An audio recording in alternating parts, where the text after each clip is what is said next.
Aula Magna ha proposat el PDD, Programa Directiu de Desenvolupament, per dones executives pensant en formar en habilitats directives des de l'òptica actual de les empreses.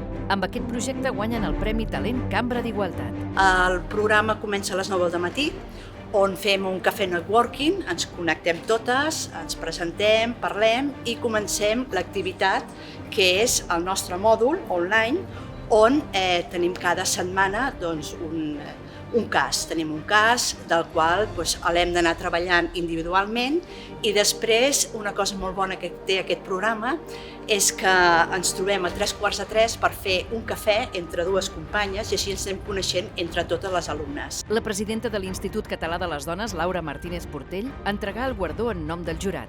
Entre les aportacions valorades hi ha la necessitat d'incidir en la formació per al lideratge de les dones en tots els àmbits. Actualment estem a la primera edició, però ja hem començat a fer la segona edició, preinscripcions i aquí estem. Havent nascut en el mes de juny, si no m'equivoco, el juny va ser quan vam començar a fer l'Open Day, doncs ja podem dir que de ser una il·lusió ara és un projecte i aquest projecte s'ha fet realitat. Les millores d'aquest programa inclouen des de la innovació a la transformació digital, passant per la direcció de projectes, ètica i estratègia. També millora les habilitats requerides en dones directives com la negociació, marca personal, comunicació persuasiva i el lideratge. Aula Magna és el projecte guanyador dels Premis Talent Cambra en l'àmbit d'igualtat.